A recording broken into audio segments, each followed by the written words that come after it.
Hello friends, what's up? Don't mind my chat laughing at me. This is my third take to record this video. I like to think of myself as a one-take wonder, but no, it's taken us a few blunders. We are now playing the PTB for the Judgment, which is the killer from the Grimoire chapter that we all voted for. We have gotten to try out this killer in early access a few times, and we've seen the development really closely, but finally we can all try it out. It is honestly a very cool killer, and I love that we get to see some of the alternate skins. This is a thing that they didn't used to do. But yeah, look at how pretty some of these are, right? Actually, really love it. It even has two different skins as well, if you prefer them.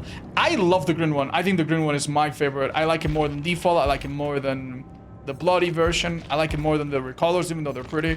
So I think I'm gonna keep the green one. Nice thing, by the way, the new survivor also comes with some skins. This is Aurora. She won over the blue hair girly in the votes. And she also has some really cute skins. She has this diplomat looking one, which I like. And I'm really fond of the nun skin. I really like it. That's cute, right? We'll talk about the perks, the add-ons, everything. But first, let's just break down this killer's power real quick, shall we? I'm gonna have a description on screen. Right now, all killer powers, by the way, have shorter descriptions that are more like bullet points. And you can also click on this button right over there, and you get a tutorial on how to play each killer, which is it's an amazing new feature that teaches you. There's so many good tips, some really advanced stuff there as well. Honestly, W behavior, really good stuff. But don't worry if you're more of a visual learner. Let's hop into a game and explain the killer visually. All right, so it actually is a little easier for me to explain this killer if I tell you the things. It's so pretty. If I tell you the things that he doesn't do.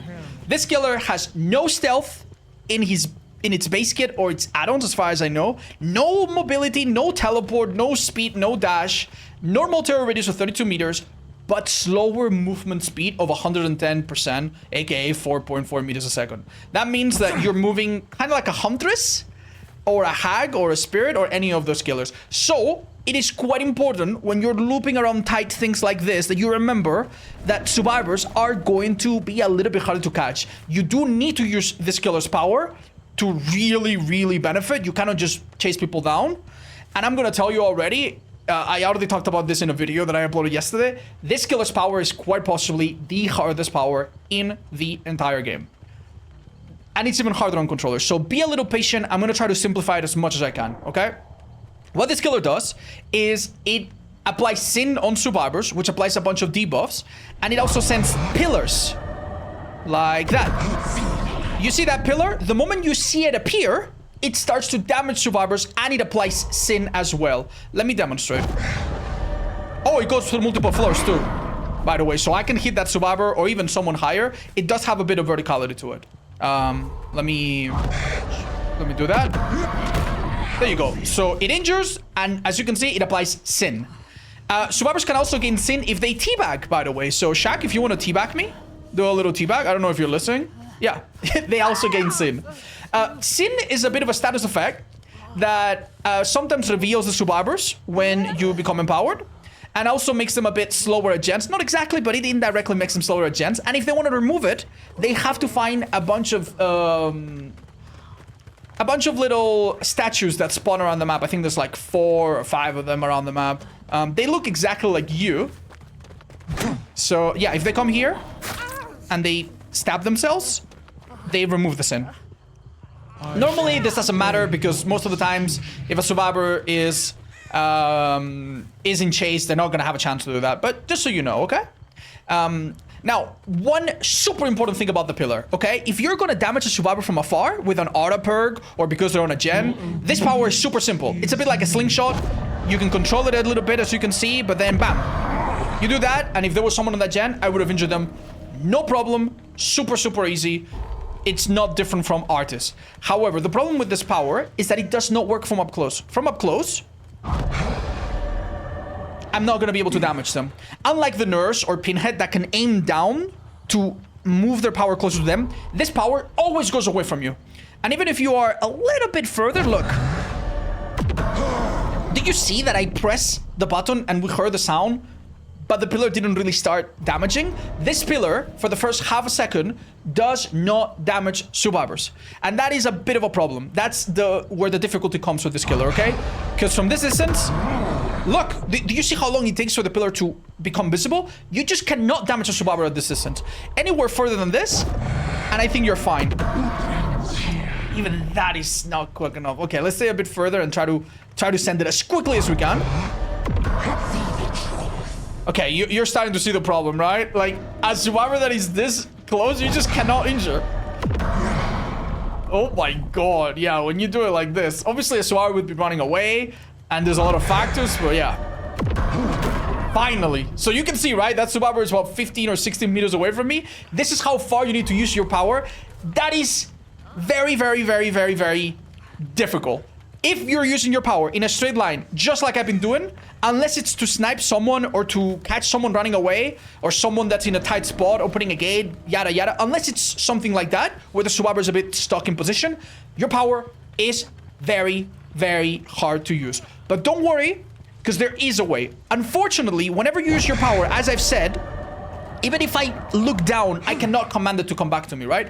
But what I can do is just look sideways. If I look sideways, my power will go there. And look, I can still control it. I can still control it. You notice that if you hold your power for too long, it goes away, right? So remember, I could only damage the survivor if I was this far, right? What if I get a lot closer, but instead of using my power directly on them, I'm going to aim backwards. Now I'm going to control it at... So what we did there is we allowed the power to stay away from us for a little bit. Instead of starting at the survivor, it started over here, and then it had enough travel time to begin to damage. So that is basically what you want to do with this killer. You need to aim away. There is a new beta that allows you to change the sensitivity for this killer's aiming in particular, so that you can control that in particular. So feel free to change that if it feels good, okay? So how do we utilize this power in chase? A couple different ways. Let's start with the simplest one, I guess. I think this is going to be your bread and butter. We arrive at a pallet or some kind of tile that has a bit of a straight line, like this one right here, and we're going to curve it a bit like Billy, okay? Obviously, I'm 110, so if I chase a survivor normally, I mean, they would loop me, and they would probably drop the pallet, so that wouldn't be so good, right? Yeah, maybe the pallet comes down, and my power doesn't really do anything. Let me end the chase real quick. Okay, so what we're gonna do, right, in this situation, is we're going to identify this little stretch, this little straight line right here that the survivor is using against us, and we're gonna do the following, okay? We're gonna aim to the side, and then we're gonna... You see that line? We're gonna aim the line. We need to do this a little quickly, so that the line, the little line on the ground, covers this entire stretch. I'm gonna do it a little bit faster this time, okay? I aim... Go to the side, aim the line, bam. And if the survivor is in that line, I'm gonna hit them. So let's loop around it. Krill, this is you listening, right? Let's loop around it. Something like that, right? Unfortunately, the survivor runs back into you. It becomes quite difficult, but let's try it. That's the idea. I think this loop is complicated, however. Let's try. I'll aim a little bit more to the side, so it's even more... Okay. Yeah, you see the idea, right? I'm gonna tell you, it is difficult. It is very, very difficult. And this might not be the best loop to showcase it. Yeah, my problem there is that I'm waiting too long. I'm waiting too long, and the pillar is already too close to the survivor. But I will do my best. I'll see if I can show it to you. Okay.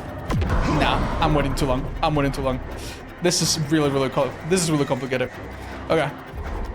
The other alternative, by the way, in case you haven't figured it out, is to just aim behind you. And then do like that. This is the simpler way, right? If you have a survivor that is generally running away, you aim a little bit, turn behind you, and then try to snipe them like an artist bird. And that is way, way, way easier. The only problem by doing this is that in some tiles where you don't see the survivor, like this rock, for example, can be a little complicated. So for this rock, let's say that the survivor is playing the rock. It might be easier to do the other method where I kind of aim the whole line and try to make the line envelop this space, the limited space that the survivor can go. That might also work best if you're chasing a survivor around a long wall, like, for example, Shack. With Shack, if I'm anticipating that they're gonna go around this, right? There's no pallet or window on this side. I can aim to the side, then aim my line, then bam, I have a pretty good chance of hitting them. Kind of like a Billy curve. If they stay optimal while looping, they get hit. If they go wide, maybe they dodge it. But maybe I anticipate that they go wide, so I aim a bit wider. So on and so forth. Let's test that, for example. There, it went very wide, and they went tight, so I missed. Let's try it again. Unfortunately, there's not a lot of feedback. You don't really see when you miss by a bit, but there is a brown add-on that can give you Killer Instinct. We might equip it later. All right, let's just chase around. Okay. That was a hit because they went tight. And you see the issue with this power, right? It is incredibly dangerous because it can hit you anywhere, but it's also incredibly difficult because you have to guess where the survivor is, and almost by force you are obligated to look away from the survivor, right? Like it's almost impossible. There are some ways where you can aim like this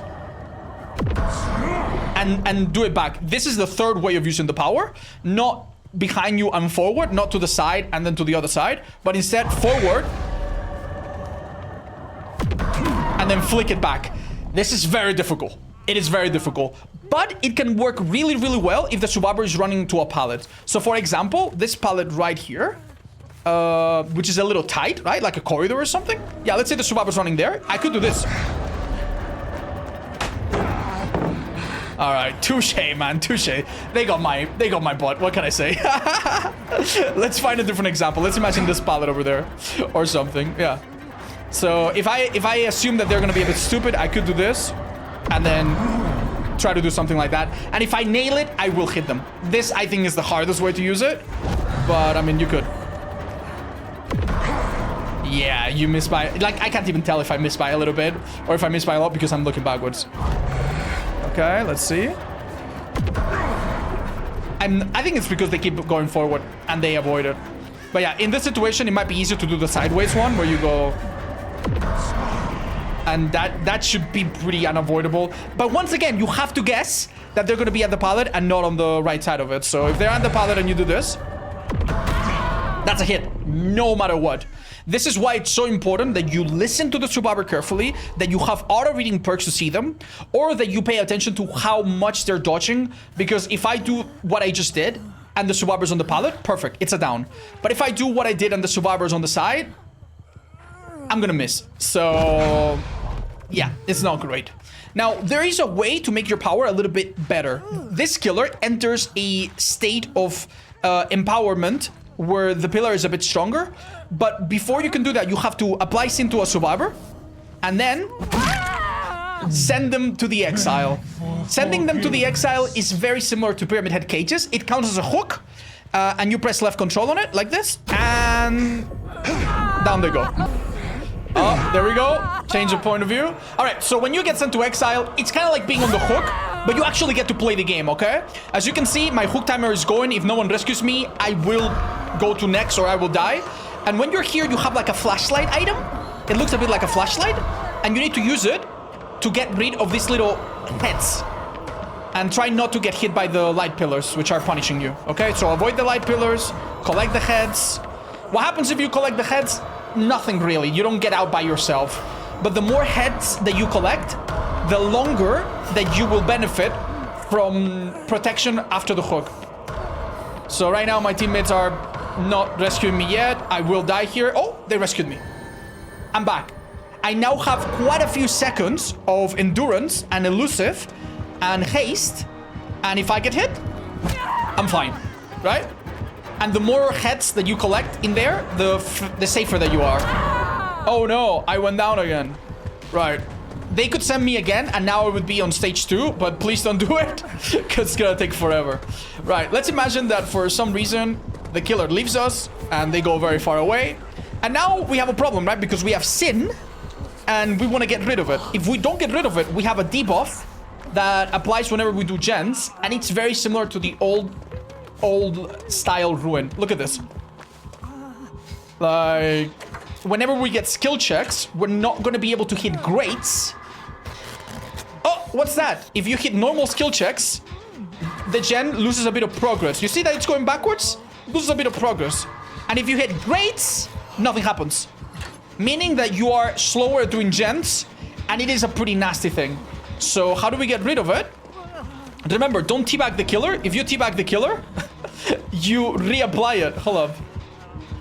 Yeah. That's not good. Don't teabag the killer. You go to one of these shrines, and then you perform an action. And after this, the sin will start to go away passively. And if I don't get in trouble for a while, the sin will eventually go away and I'm back to normal. This is going to be hard to do because the killer is most likely going to be on top of you.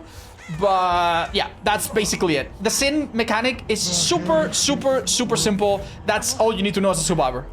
Don't forget that if your teammates go on the Exile, you're going to have to go to one of two statues that are close to where they were exiled. So if they were exiled there, you might have to go to this one or that one over there. And then you pray and they are brought back. Very, very, very simple stuff. All right, I'm going to show you what it looks like when a survivor teabags you. Yeah, they get immediately sin. All right, teabag. Yeah, there you go.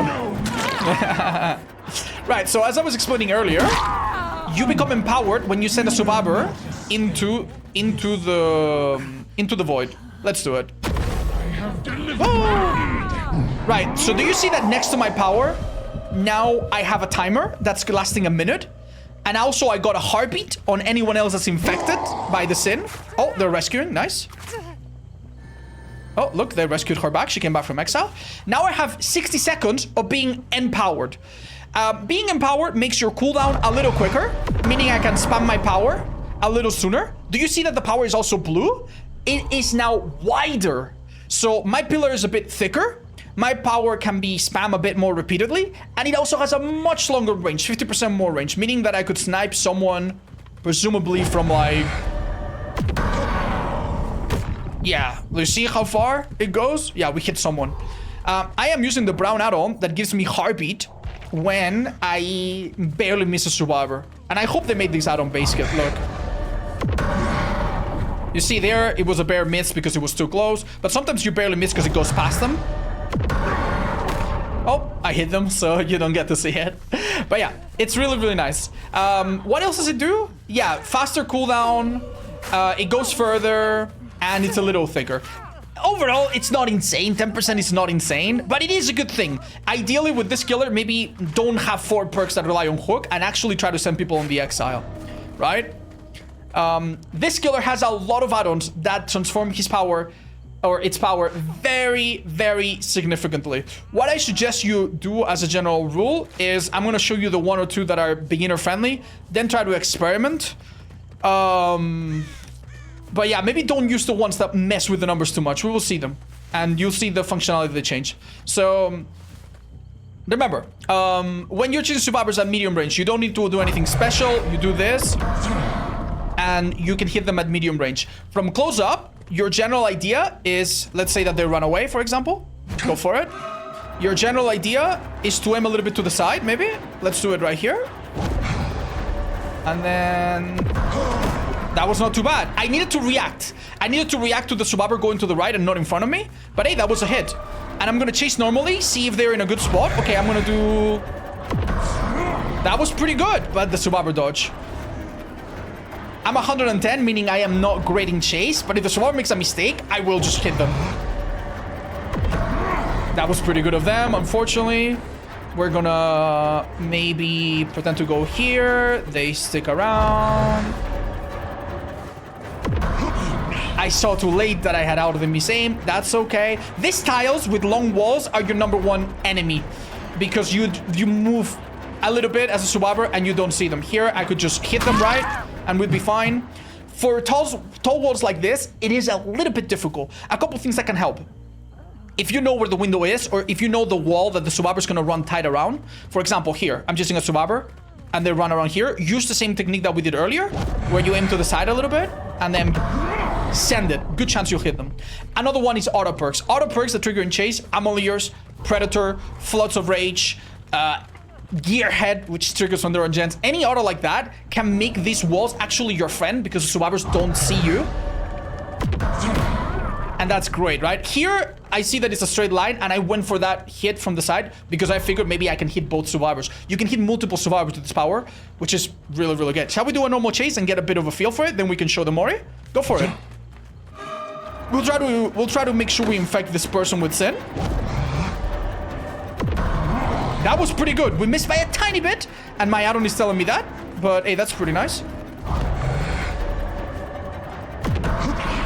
That was good. We put it mostly on the pallet, but it's a little bit of guesswork. We'll play by them. Let's chase and see where they're headed. You'll see that survivors living your point of view is very, very difficult in general. Nicely done. I think I can mind game here. They might not. They might look behind them and. Ooh. Okay. Nice! They're hitting this little corner and we ended up hitting them. Right there. Good stuff. Okay, that was a little bit insane, but... Okay. Cancel. And they made a mistake. And here I could down them, right? It seems like, yeah, when you cancel power, you can actually hit a little sooner than the version that I tried. The version that I tried, I'm not gonna lie, after using power, you could dot him one for the longest time, and after canceling, I think it was a bit shorter. I think it was a bit longer as well. So that doesn't feel too bad if you need to cancel. Hey, I'm being teabagged. All right, go for it. Let's do it. All right, one at a time, please. Otherwise, it might be a bit confusing.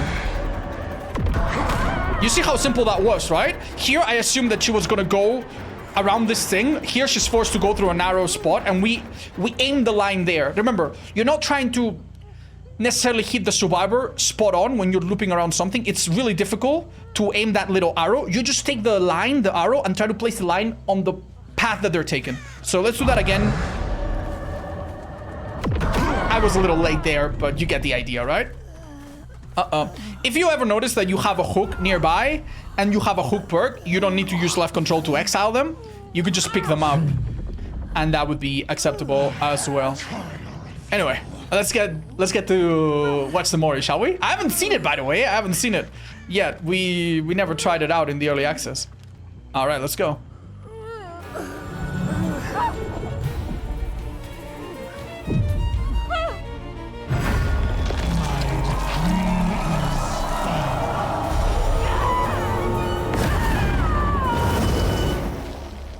That does look a little cooler than some of the early clips they posted. That's kind of nice. Oh my god. Alright, it's just me now, guys. It's just me. One thing that I neglected to mention, by the way, is that when you're empowered, you can actually control your beam after you shoot it. So, for example, if I shoot it here, you see it goes in a straight line. I can't do anything. When it's empowered and it's slightly blue, you can actually like move your camera a little bit left to right to micro adjust it and maybe follow a survivor visually that you see run left or right. I did forget that, and I think at higher levels and at long distance shots, it might be a little bit important. Anyway, the add-ons for this killer are super fascinating, and I think it's very important that we cover them. Let's head out and do that. We're gonna do a super quick summary of the add-ons, and there's two in particular that I think are very important that we're actually gonna showcase, because if this killer goes to live as it is, you will want to know how they work so that you know how to play it against them as a survivor, and you will want to know how it works because I think they're quite useful as a killer. The first add-on is the Searcher's Code. This is a Lightborn style add-on. If you see 4 flashlights, you can put this on, and if they blind you, they get blinded back. It's a bit of a gimmick. The Prayer Kneeler basically changes how your power works and makes your pillar get stuck, so it's easy to control. We'll go and show it in a minute. The Gauntlet... I don't know how to feel about a brown add-on that changes numbers like this. It basically gives you a bit more time before you have to shoot and the game kicks you out of power, but it reduces the speed. I think it could be all right for a brown. This is one of my favorite add-ons that I think they should make base kit. Anytime you miss, you get a killer instant, letting you know that you indeed were close to target and maybe helping you to follow it a little bit. Undying Flame increases the maximum lifetime of the cast by 200%, but makes it much, much thinner. This is basically a sniping add-on. If you have a bunch of long distance out of reading, it could go with it. I think is super, super risky, and it will kill you from up close. I probably wouldn't do it unless you know what you're doing. This is interesting. Basically, gives you longer Zealous the more you hook people that have not been the most hooked. There's a couple add-ons like this. A little weird. Wouldn't super recommend it. Decreases radius, which is not great. Increases match speed, which is nice. And you move a little faster. It's hard to judge what some of these add-ons feel like until we try them a lot. This is exhausted, which is nice, super nice for a green.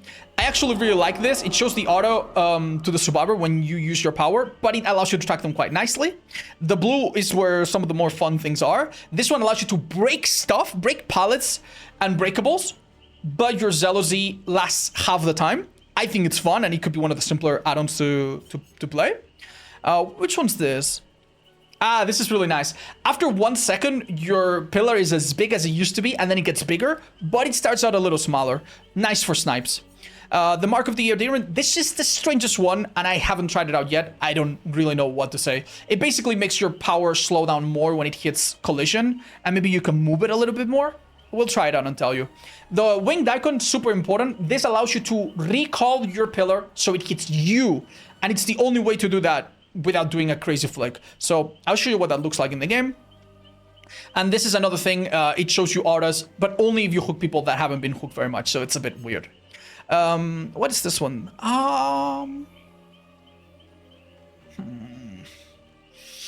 You move faster while controlling, but remember you have a penalty where you cannot use your basic attack for a while. Yeah, don't know how to feel about this one. I generally have no clue. Again, another add-on that requires you to hook people that have been hooked the least, and then it explodes a gen, which is at least a nice effect. Information when they pop a gen, whatever. What was the chains? Oh. I have not tried this one. I will have to do it. The areas are interesting, by the way. This one makes it bounce off, and this one makes your turretiers become smaller, appear in the statues, and you become undetectable, which is interesting. Let me show you what these two do. You're gonna see a lot more. It's a lot easier to show it than to explain it. Right, so the brown prayer kneeler add-on, I don't know if they're gonna make it base kit or not, but if you're a beginner and you saw me attempt to hit survivors and you think, oh my god, I don't think I can ever do that, this add-on is probably for you. If you need to play this killer for the adept, or you want to play it and slowly ease into its power, this add-on is for you. If you use your power in the open normally, it works as before, no problem. But if you make it go into an obstacle, like for example this logs, look, it's gonna pretty much stand still. You see? It moves very, very slowly and doesn't really do anything anymore.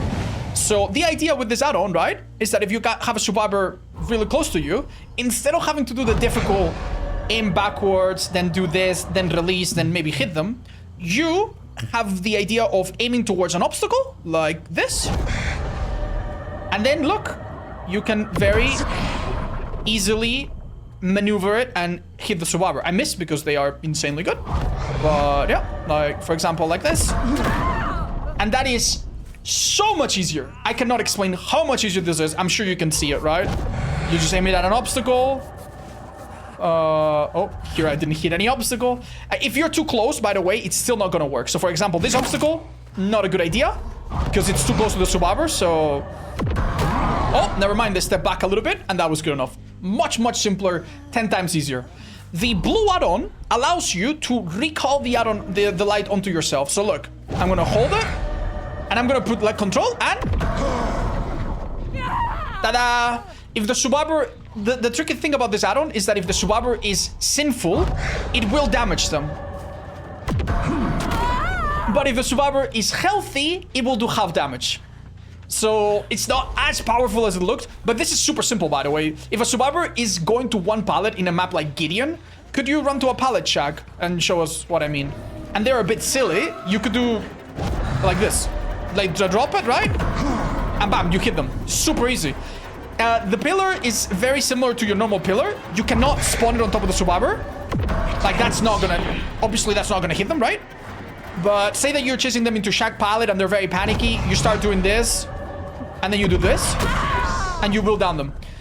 Is this add-on super beginner friendly? In my opinion, no, it's still quite difficult.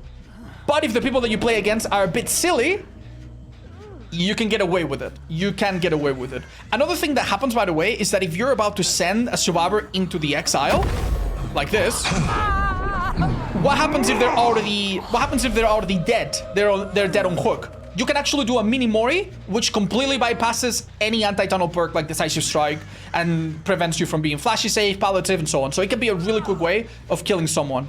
And I'm gonna show you what it looks like. Right, someone wanted to see the animations of breaking stuff.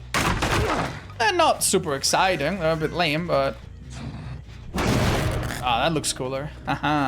Yeah, by the way, one of my perks is super simple. It's kind of like Call O'Brien. The more a gen is progressed, the more damage that it will take after you kick it over time. Nothing crazy. The other perk is a little simpler. Under your thumb, basically any exhaustion perk like Sprint Burst, it will be way, way worse until they get rid of it. The live balance landing, they become like a third as effective. It's pretty nice. Celestial Witness is probably the most fun of these perks. It turns the furthest person away from you into the obsession, like so. So that means you constantly keep chasing non-obsessions. You can combo it with Nemesis and you'll see their aura from afar. You can combo it with Save the Best for Last and you'll always have non-obsessions nearby. It's pretty simple, right? All right, so Krill right here is out of the Dead on Hook. And you see what I did there, right? I aimed at an obstacle, then I aimed very easily towards his position. And tada, now because they're on hook, I can do a mini Mori. You will be able to tell that you can do a mini Mori because the portrait is like flashing orange. You see it, right?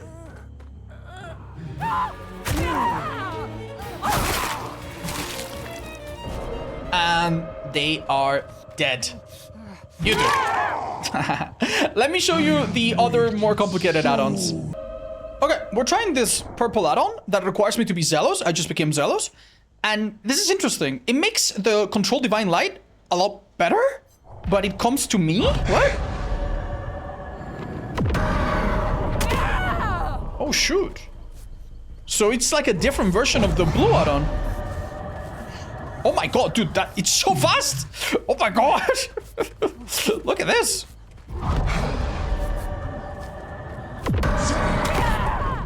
I mean, that's quite interesting. You could get good at this, I guess. Oh yeah, it will always go to me, so there's no point in aiming it.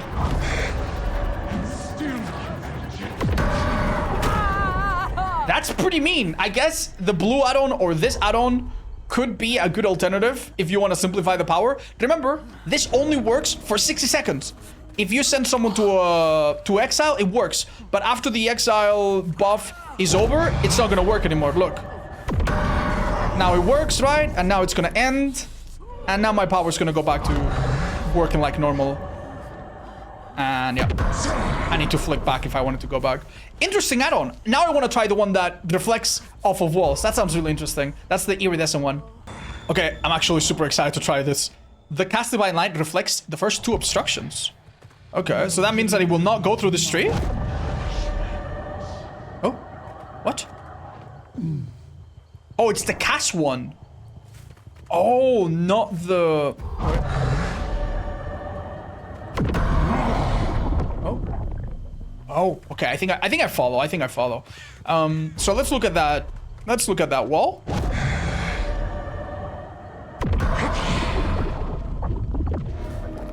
Oh, it does like a little zigzag. Yo, that's fun. It takes like half a second. Okay, let's try that. Okay, well, yeah, go for it. Run somewhere. I'll try to use it in chase. That's kind of fun. Yeah, it's like a ricochet. Go for it.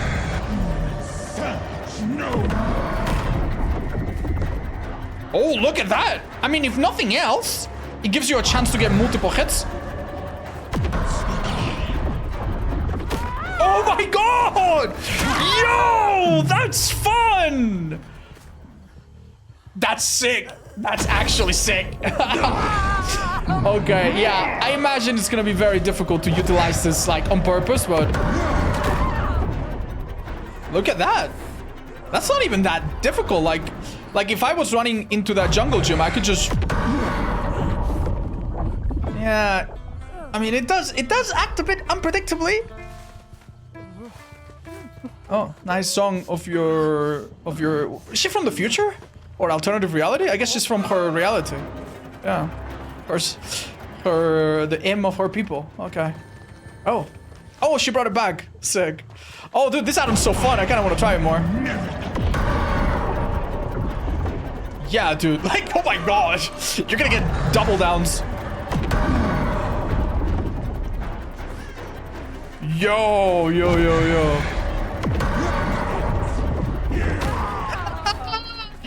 That's so fun. Oh my god. Okay. Hey, I got him with one of the flicks that I told you about. Cool, man. Very, very cool. Now, someone asked me, is it easy to play against this killer? And the answer is actually, yeah, kinda. I'm gonna ask Krill to play it, and I'll show you some of the basic ideas of what to do against it. Right.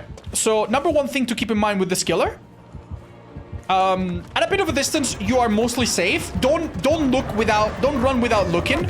You will get hit, right? You want to look behind you and maybe fake a little bit of direction if you are like very far distance. But look at that. Yeah, the killer cannot hit you easily after using their M2. I mean, if they use their M2, I'm gonna run into them so they can hit me. They can't now. You see, that's like, I don't know, 2.5 seconds, 3 seconds, depends on when you start counting. But basically, the number one way to counter this killer is to stick close to windows and stick close to pallets, because windows and pallets are very good against a killer that is 110. But when you see them use their power, you run a little bit into them. Like here, I run a bit into them. And what are they gonna do? They're gonna struggle. The only thing they can do is slingshot, right? So if I'm a medium distance, yeah, they have to slingshot there, right? And they're probably gonna struggle a little bit. If I'm medium distance, I might get close, wait for them to use power, and then back to the pallet and be patient, and take a, you know, abuse the fact that you have the advantage because they're 110. Get close. If they miss, guess what? They cannot hit me, so I can get away with dropping the pallet or dropping the whatever. Or vaulting the window, and that's the idea. You run into them. If you do this, you force the killer to do flicks by aiming backwards or aiming sideways, like so. Yeah. And then they can get you. I know it sounds a little bit stupid. Oh no, I'm being sent somewhere. Yeah. Oh, by the way, the hook stages are reflected in the amount of spikes through your heart. Right now, I'm on my second hook stage, so I have 2 spikes. If everybody is in the place, you all die. Same as if you're all in a cage, right? But yeah, it's gonna sound a bit non-intuitive, but if you're in a loop with this killer, and you know of another place that's safe, like for example, that's a loop right there, that's a loop right there, right? Let's say that I'm being chased by the killer, and they do the swing where they look backwards, and they try to bring it. I leave, I go somewhere else. It is so difficult if the killer doesn't hear you well, if the killer doesn't see you well. He can't hit me too close. I can play it safe and drop this pallet or go another loop or 2 if I want to, but dropping pallets is fine. Yeah, here, look, I'm really close, right? But I'm totally safe because there's like the 2 seconds where the killer cannot do much, right? So the big idea is that if you notice that they look back, you change your plan a little bit and maybe don't stay on the loop. And Krill, let's do a normal chase and let's see how well we do, okay? Okay, too close. I'm totally safe.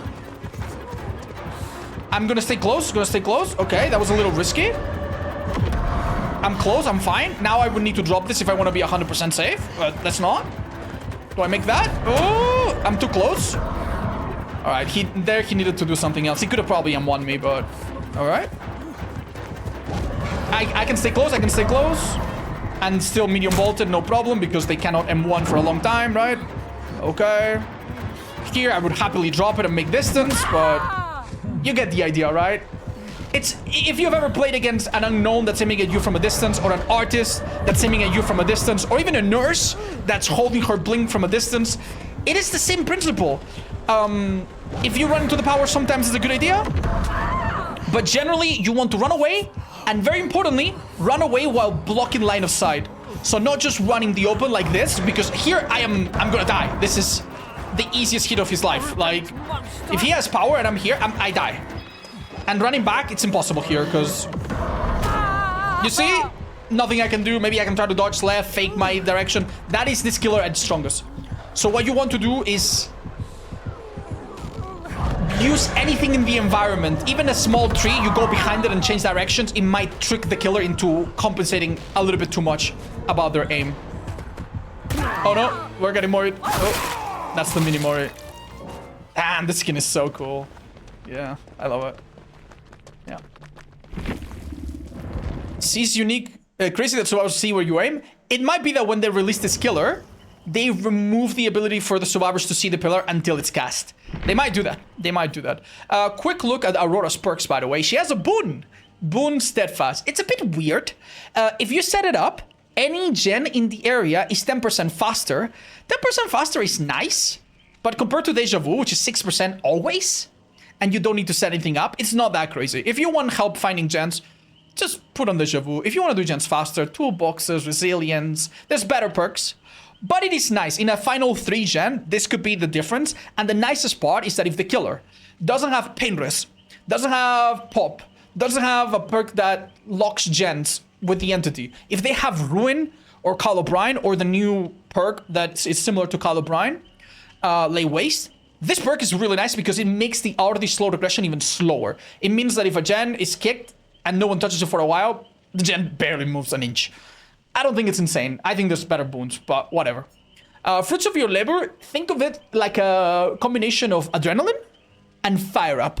It gives you haste and it gives you heal, but instead of giving it to you when the last gen pops, it gives it to you when you pop a gen multiple times. So it's honestly, it's really this simple. You pop 1 gen, you get 5% haste, you get 20% healing progress. You pop 2 gens, you get 10% haste, you get 40% healing progress. You pop a 3rd gen, you know, bam, bam, bam. You don't need to pop them yourself to get the tokens, but you need to pop them to get the effect. So say, for example, that the whole match, I get chase. I cannot touch a gen, and they do 4 gens. But then at the end, I find the 99 final gen. I go there, I pop it, and I will heal immediately. Because 20% 5 times, right? And if it's the 4th gen, I will heal 80%, which means that with a medkit, I can quickly patch myself up. It is a nice perk if you pair it with other medkits and other things to recover by yourself quickly. Don't forget, however, that they've also buffed Tori's perk, Clean Break, which is now shorter, and Moment of Glory is now also a lot better. You only need 1 chest. So if you like to heal passively without medkits, those perks are also quite an interesting option as well. Salvation Cry. You see the aura of other survivors when you start chase, and they see your aura if they're not in chase as well. And they see the killer's aura. Honestly, an amazing perk to run if you have friends that are beginners. You could put this with Quick Gambit. You could put this with Sprint Burst or whatever other exhaustion perk to make sure you don't get a hit super early. Dramaturgy if you love the risk. And the idea is that you stay healthy for as long as possible. You give your location to your teammates. And also you stay away from them so that they can do gens. I like it. I think it's probably my favorite because I like perks to help my team. Good stuff, right? All of this whole thing that we've been looking at is the Chorus of Sin chapter, which will be coming out in 3 weeks. And another thing that we haven't looked at, by the way, which is one of my favorite things, is the fact that this killer has the absolute coolest Prestige 100 icon. How do you see it, guys? Yeah. Doesn't that look kinda sick? I think that's one of the coolest, man. Yeah. If you play this killer and they don't massively rework it, I think you are probably one of the coolest players in this game. Generally, one of the hardest killers to master, one of the hardest killers to do well. And if you get your butt kicked by this killer, you can do nothing but be like, all right, fair enough, touche.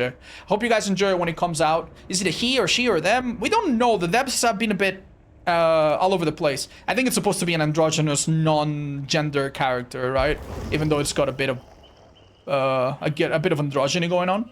But yeah, hope you enjoy it. We're now gonna spend the rest of the day playing with viewers and figuring it out and see how good we can get with it. And if there's any add-on that stands out, I'll let you know in follow-up videos. Thank you. Goodbye, YouTube. Say ya. Thank you for watching, guys.